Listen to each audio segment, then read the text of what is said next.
कुछ दिन पहले मैंने आपसे बात शेयर की थी कि बच्चों को लिखने की हैबिट डेवलप करनी चाहिए।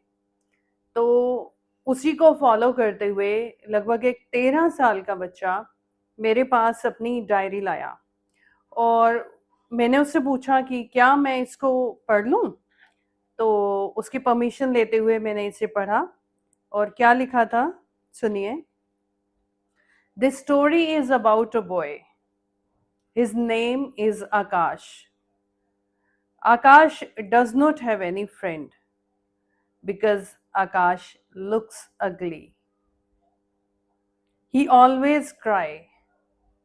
He is in class 10th, but he does not have any single friend.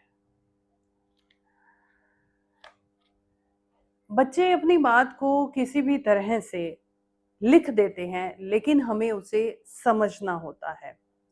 बहरहाल ये वीडियो भी मैं उस बच्चे की परमिशन से बना रही हूँ, लेकिन उसका नेम डिस्क्लोज नहीं कर रही हूँ। वो एक ऐसा बच्चा है जिसका जन्म उसके पेरेंट्स की शादी के लगभग 12 साल बाद होता है। तो डेफिनेटली पेरेंट्स उसे बहुत चाहते हैं, बट उस बच्चे का कॉम्प्लेक्शन फेयर नहीं है और शायद यही बात उसे टीज करती रही है। ये बात तो तब खैर टीज करती है जब बच्चा अपनी उम्र में 6, 7, 8 साल का होता है, समाज को समझने लगता है।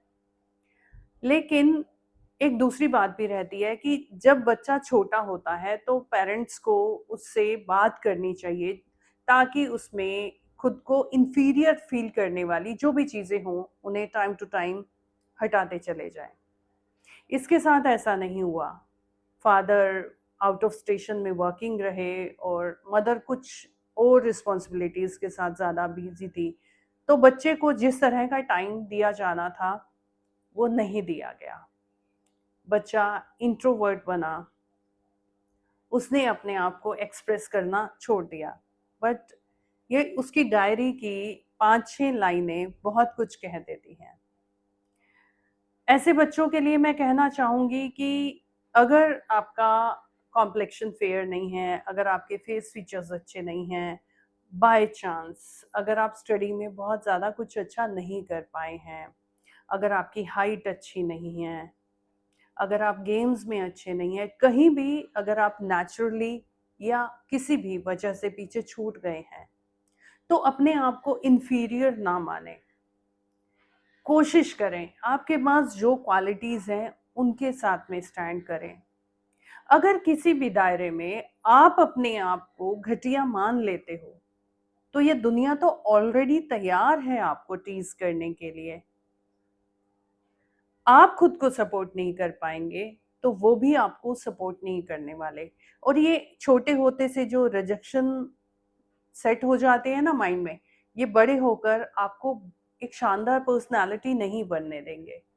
तो रुकिए, सबसे पहले अपने साथ स्टैंड कीजिए, फिर आपके पेरेंट्स आपके साथ स्टैंड करेंगे, फिर सोसाइटी आपके साथ चलेगी। और ऐसा कुछ भी नहीं है कि एक दो कमियां हैं तो आप जिंदगी में कुछ खास नहीं कर सकते हैं। आप बिल्कुल करेंगे, अपने ऊपर भरोसा रखिए। आपके पास जीवन है, जीवन को जिया जाता है, आपको उसको जीना है। ओके।